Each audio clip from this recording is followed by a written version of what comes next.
Las 9:17, al final de nuestro tema sobre salud pública, se ha planteado el tema de la vuelta a clases presenciales. Esta es una demanda que se hace sentir en muchos ambientes de nuestra sociedad, en las regiones, en los sindicatos de maestros, en muchos colegios y en las familias, porque los padres de familia ven lo que significa que sus hijos estén encerrados en las casas con mucha frecuencia, tomando en adicciones como a los juegos y al internet. Sí, ¿no? Además me imagino, en el caso de Carlos todavía tiene hijos chicos, en mi caso me encantaría tener nietos, pero lo cierto es que muchas familias peruanas están en una condición de crisis, no solamente por el déficit que genera el hecho de no estar en clases presenciales, se lo decíamos ayer al señor Wexler, sino sobre todo el impacto que ha tenido en la salud mental de los padres, de los niños. Estos niños van a estar no solamente marcados por una circunstancia de pandemia, sino marcados en una forma de mirar las cosas de una manera aislada y con pocas posibilidades de socializar, ¿no? Exacto. Son las 9:18, ahora sí vamos a hablar con una autoridad en esta materia. Retos de la educación en tiempos de pandemia. Bueno, se trata del señor César Guadalupe, quien ha sido presidente del Consejo Nacional de Educación y que nos ha sorprendido hace poco con la edición de un libro muy importante sobre este tema que se llama La educación peruana más allá del Bicentenario, Nuevos Rumbos. Señor Guadalupe, muy buenos días y bienvenido a RPP. Buenos días, Fernando. Un gusto estar con usted. Carlos, Mónica, buenos días. Bueno, como usted sabe, nuestra sociedad está dividida entre quienes quieren acelerar el retorno a las clases presenciales y los que priorizan la prudencia sanitaria. ¿Qué contestaría usted a ambos campos, los dos de los cuales tienen argumentos? No hay uno bueno y uno malo. Así es, efectivamente hay argumentos a favor y de ambas posturas. Desde ninguno de nosotros quiere arriesgar a los niños a una situación sanitaria como esta y complicar aún más las cosas en las que ya estamos, por un lado, y ninguno de nosotros quiere tampoco preservar una situación como esta con todo el daño de largo plazo que puede estar generando sobre las familias y sobre los niños, ¿no? Entonces la pregunta ahí fundamental son creo que dos. Una tiene que ver con lo que acaban de ustedes de conversar con el ministro sobre los ritmos de vacunación a los maestros. Hay que considerar que la mayor parte de los maestros, más de la mitad de los maestros tienen más de 50 años, así que probablemente ya estén vacunados y el esfuerzo marginal para vacunar a los que faltan sea no tan grande, primero. Y en segundo lugar hay que considerar que, digamos, un niño que tiene una escuela en esta calle y en la calle siguiente está el centro comercial, ese niño puede entrar al centro comercial y no puede entrar a la escuela. Eso es una situación medio extraña, ¿no es cierto? Estamos priorizando en otros casos otras cosas, también que se prioricen porque es importante la recuperación económica, pero pues crea una sensación muy extraña, ¿no? Porque si en una misma cuadra el niño puede entrar al cine, no puede entrar al colegio en las mismas circunstancias. Sí. Y al mismo tiempo hay que recordar que el Ministerio ha preparado pautas generales, que es la forma como debe operar, y digamos, ha dado libertades importantes, que también es lo que hay que operar, no solo en este caso, para que más voluntariamente se tomen algunas decisiones más localmente y se mida localmente la situación. Entonces deberíamos avanzar mucho más rápido en esto y creo que es posible hacerlo pronto, ¿no? Sí, y en realidad hay que repensar también la posibilidad del traslado de los estudiantes, que creo que ahí es donde radica también uno de los problemas mayores. Es decir, todo el mundo sabe que el transporte, aparte de ser deficiente en nuestro país, es un mecanismo por el cual los contagios pueden acelerarse. Y muchos niños están en escuelas que están muy lejos de su casa, cosa que no ocurre en otras partes del mundo, porque las escuelas a donde van los niños normalmente están en esa área geográfica en la que viven. Entonces, ese es un tema de fondo y estructural que probablemente también tendría que empezar a afrontar en la organización del Ministerio de Educación, ¿no? Sin lugar a dudas, y sobre todo, digamos, hay cosas que no se pueden decidir centralmente, y eso es creo que uno de los mensajes importantes de este tiempo, que debemos dejar de pensar que el Ministerio puede decidir todo. El Ministerio tiene que dar pautas y hay decisiones que tienen que tomarse en la comunidad educativa a nivel local. Por ejemplo, si el problema de transporte público, es un transporte que es muy importante para mi escuela, Entonces tengo que programar horarios y turnos de una manera distinta para que no se cruce con las horas pico del transporte, por ejemplo, y entonces minimizo los riesgos.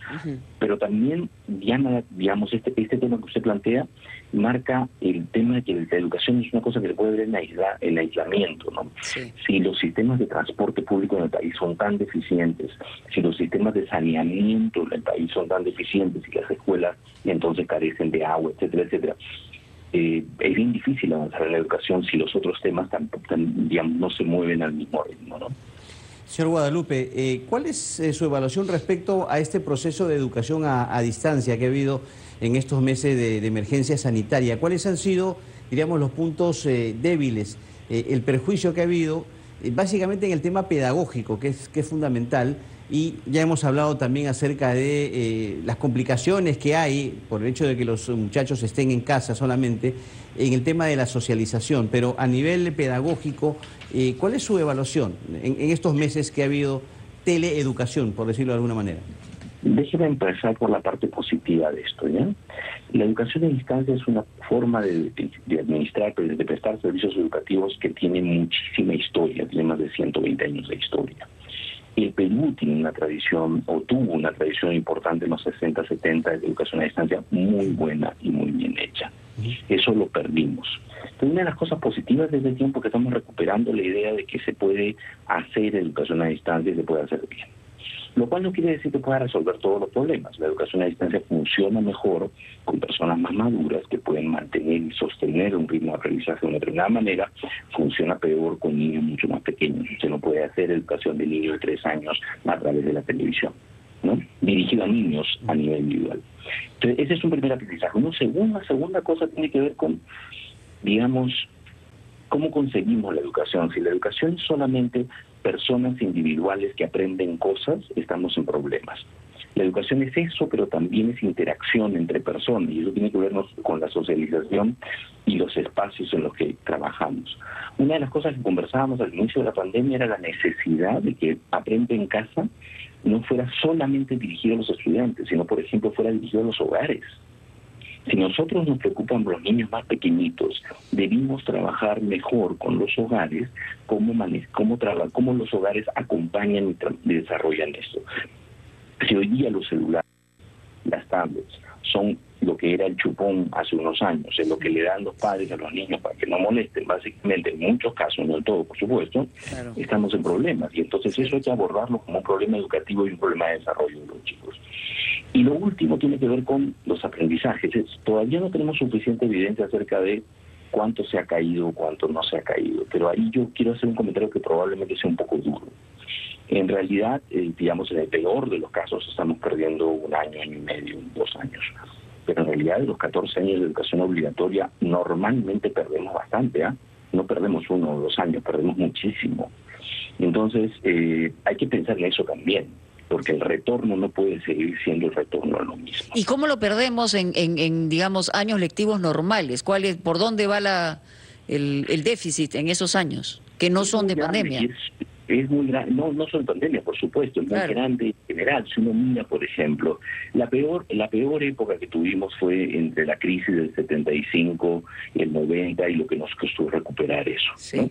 Hay un periodo de cerca de 30 años donde el Estado invierte menos de 200 soles por estudiante por mes.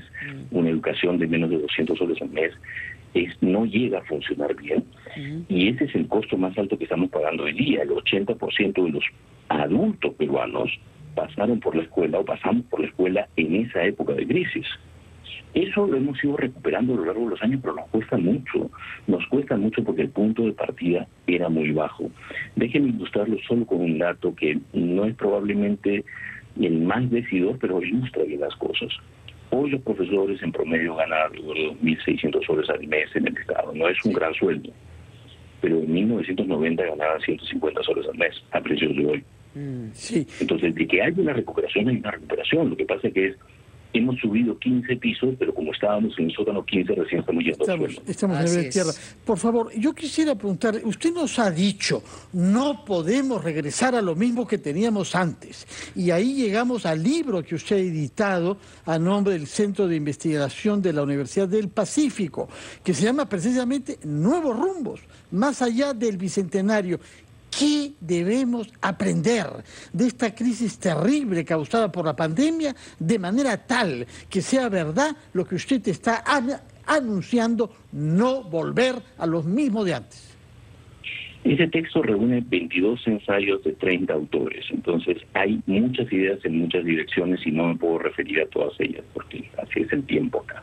Pero sí hay un par de cosas que creo que pueden conectar bien con lo que estamos diciendo. Uno es el tema del centralismo. El sistema educativo peruano es profundamente centralista y estamos acostumbrados a que el Ministerio de Educación tenga que prescribir en un alto nivel de detalle todo, y eso no funciona. Debemos tender a trasladar mayores responsabilidades y mayor autonomía a las instituciones educativas. Pero eso supone construir instituciones educativas que también son muy débiles en el Perú, que haya colegiados docentes que puedan resolver problemas y tomar decisiones. Yo creo que ese es uno de los mensajes del libro en términos de transformaciones grandes que tiene que tener la educación peruana en términos de su gobernanza, darle mayor autonomía a las instituciones, pero primero construir instituciones que sean fuertes para tener esa autonomía. A eso se juntan otras discusiones que hay en el texto que tienen que ver con cuestiones curriculares, con cómo el currículum efectivamente se administra en las escuelas. Hoy hay una discusión acerca de si el currículum hay que cambiarlo o no hay que cambiarlo, cuando en realidad el problema fundamental es cómo cada escuela administra ese currículum y cuáles son los márgenes que tiene para hacerlo. Financiamiento y otros temas adicionales. Entonces, por ejemplo, esos nuevos rumbos pasan justamente por hacer eco además de cosas que están en la actualización del Proyecto Educativo Nacional que se hizo el año pasado, en términos de encontrar algunos ejes de cambio sustantivo, como cambiar las estructuras de financiamiento, como cambiar la gobernanza para basarse en autonomía institucional, etcétera, que permitan dinamizar el sistema y mejorar cada vez a un mayor ritmo además. De acuerdo, muchas gracias. Como usted sabe, tendremos mucho más tiempo para desarrollar estos temas de fondo de nuestra sociedad este domingo en un foro que organiza el Grupo RPP dedicado justamente a los retos de la educación, en cuyas versiones anteriores usted ha tenido la amabilidad de contribuir, de manera que tenemos una cita ahí este domingo a las 10:30 de la mañana para un foro sobre educación.